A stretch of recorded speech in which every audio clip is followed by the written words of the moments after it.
गुरु जी, शुक्राना गुरु जी की प्यारी प्यारी संगत को जय गुरु जी। संगत जी, गुरु पाक का बहुत प्यारा मैसेज है। मैसेज ही क्या है, एक आपको कहानी के माध्यम से बताऊंगी कि हमारा नाराज या हमारा विश्वास सबसे ज़्यादा क्या महत्व रखता है हमारे जीवन में, और सबसे ज़्यादा किससे होना चाहिए। या तो हमें सबसे ज़्यादा नाराज़ी होना चाहिए या हमें सबसे ज़्यादा विश्वास रखना चाहिए अपने परमात्मा पर। इन दोनों में से सबसे ज़्यादा कौन सही है?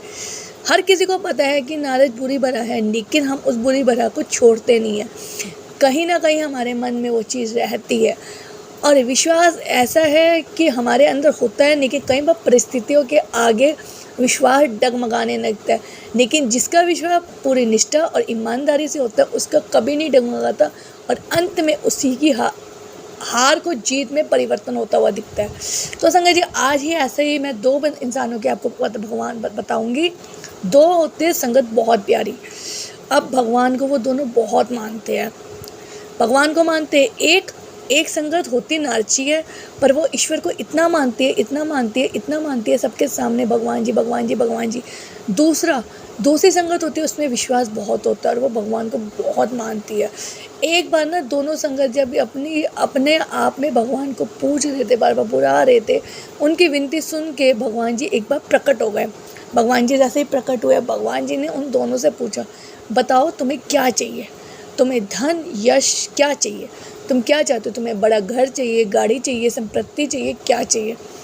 वो जो नारची संगत होती है ना, वो कहती है, हमें ना आप ना बहुत बड़ा मकान दे दो, साथ में गाड़ी और कुछ में नुक्कड़ चक्कर और कुछ गहने वहने भी दे देना, ताकि हमारा जीवन बहुत अच्छे से व्यतीत हो जाए। पैसा है तो उन्हें नाराज था, और नारची इंसान हमेशा अपना नाराज कभी कम नहीं रखता, वो ज़्यादा ही रखता है। तो भगवान जी ने उनकी मनोकामना पूरी कर दी, उन्हें वो सब दे दिया। अब दूसरी संगत से पूछा कि बताओ आपको क्या चाहिए? उन्होंने ये कहा कि भगवान जी ऐसा है, आप हर दिन प्रकट हो जाना, और जो भी आपके मन में होगा ना, थोड़ा थोड़ा मुझे देते रहना, उसी से मैं अपना गुजारा कर लूँगा। भगवान जी प्रसन्न हो जाते हैं। भगवान जी कहते, क्यों? मैं हर दिन प्रकट होऊंगा, क्या मेरे पास और कोई काम नहीं है? मुझे बाकी संगत को भी देखना होता है। तो वो ये कहती हैं संगत कि मेरे को अपने आप पे पूरा विश्वास है, आप एक बार हर दिन प्रकट हो जाना, मैं बस इतने संतुष्ट हो जाऊंगी, और आप जो भी लाओगे ना, मैं उसमें खुश होंगी। उसका विश्वास इतना था, उसने भगवान जी को ये कहा। भगवान जी दोनों की जो होती है ना मुराद, पूरी कर देते हैं। अब उनकी मुराद पूरी हो गई। संगत जी, जो इंसान नारची था, उसको जब धन मिल गया, सब कुछ मिल गया, उसने क्या किया? उसका मिसयूज़ करना शुरू कर दिया। धन जो उसके पास, वो करोड़पति बन गया था, उसने उसका मिसयूज़ करना शुरू कर दिया। खाने में उड़ाना, बाहर जाके उड़ाना, हर जगह नौकर चाकर रखना। उसने उसमें से एक रुपया भी जमा नहीं किया।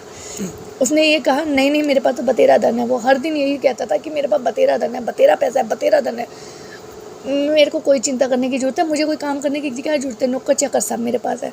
पर वो ये भूल गया कि बूंद बूंद से घड़ा भरता है, और बूंद बूंद से निकलती है तो घड़ा भी खाली हो जाता है। उसके पास और कोई साधन नहीं था, उसी चीज़ में उसे बड़ा ऐश था और घमंड भी था। चलो धीरे धीरे जो नारची इंसान था ना, उसने जो कमाया था ज़ीरो हो गया, वो सब खत्म हो गया। अब आती है दूसरी संगत की बात है, जिसे हर दिन भगवान के दर्शन होते थे। भगवान जो भी उसे देते थे ना, धीरे धीरे उसे उसने जोड़ कर संगत जी एक बहुत बड़ा महल अपना खड़ा कर दिया। अब ये देखो संगत जी, जिसको नाराज सब कुछ मिला, उसने उसकी कदर नहीं की, और जिसको कुछ नहीं मिला, सिर्फ भगवान पे विश्वास था कि भगवान जी प्रकट हो गए, हर दिन उसे हर वो चीज़ मिलेगी जो वो चाहते हैं। और उसका विश्वास ये था कि उसे दौलत चाहिए होती तो संगत जी वो एकदम ही मांग लेते, लेकिन उसने ये नहीं मांगा। उसने ये कहा कि अगर आप हर दिन प्रकट होगे ना, मुझे जो आप दोगे मैं उसी से अपना गुजारा कर लूँगी। और संगत जी उसने एक छोटे छोटे तिनके से ना एक महल खड़ा कर दिया। अब वो दोनों फिर भगवान से अरदास करते हैं कि भगवान जी प्रकट हो। भगवान जी प्रकट होते हैं तो भगवान जी कहते हैं, अब क्या हुआ? जो संगत नारची है वो तो रोने लग गई, वो तो इतनी तेज की रोने लगी कि भगवान जी मेरा तो सब कुछ खत्म हो गया, मैंने तो आप पे बहुत विश्वास किया था, मुझे थोड़ा पता था कि ये धन खत्म हो जाएगा, मैंने तो सब आप पे छोड़ दिया था। और दूसरी संगत जो बहुत विश्वास थी, उसने क्या कहा? उसने भगवान जी से कहा, मुझे तो आप पे विश्वास था, आप मुझे जो थोड़ा थोड़ा दोगे ना उसमें मेरा गुजारा हो जाएगा, और इसी बहाने कम से कम मैं हर दिन आपको देख तो लेती हूँ। ये कहा। भगवान जी मुस्कुराने लगे। भगवान जी ने ये कहा कि इसका विश्वास इतना घनिष्ठ था, इतना पक्का था कि इसकी वो अरदास खुद उसने पूरी करनी, अपनी वो मन्नत खुद पूरी करनी जो ये चाहते थे। पर मैंने तो तुझे इतना कुछ दिया, तेरे नारज ने तुझे ख़त्म कर दिया। तो भगवान जी कहते हैं अब और कोई मौका नहीं है। इंसान जो चाहता है अगर वो पाना चाहता है ना तो पहले विश्वास पक्का करे। नारज तो बात की बात है, नारज में सब डूबता है, कभी बनता नहीं है। लेकिन जब वहाँ विश्वास होता है ना कि आप खड़े हो, वहाँ पे कुछ भी नहीं डूबता, और जो डूबा होता है ना वो भी बन जाता है। वो जो संगत एकदम विश्वास घनिष्ठ थी, जिसमें इतना विश्वास था, उसके पास कुछ नहीं था, उसके सिर्फ एक इस बात विश्वास पे कि भगवान जी हर दिन मेरे से मिलने आएगी और मुझे जो देंगे मैं उससे बहुत कुछ बना लूँगा। उसने बना दिया। लेकिन जिसे सब कुछ मिला था उसने कदर नहीं की और उसने सब कुछ बर्बाद कर दिया। तो भाई संगत जी कैसा रहा, ये बात तो आप सभी जानते हो। हमें ना कोई और बर्बाद नहीं करता, हमें हमारा नारज ही बर्बाद करता है, और विश्वास हमें सब कुछ जिता देता है। तो गुरुपा की प्यारी प्यारी संगत को आज का मैसेज ही ये है कि नारज से हमेशा दूर रहो और विश्वास गुरुपा पर इतना करो कि आप ये सोचो कि आपकी कोई मुराद ऐसी हो ही नहीं सकती जिसे आपके गुरुजी पूरा ना करे। ना कमेंट में भाई जय गुरुजी लिखना तो बिल्कुल भी मत भूलना, और शुक्राना करना भी मत भूलना। बाकी जय गुरुजी, आप स्वस्थ रहे, खेलते रहे, गुरुपा आप पे हमेशा अपनी ब्लेसिंग रखे।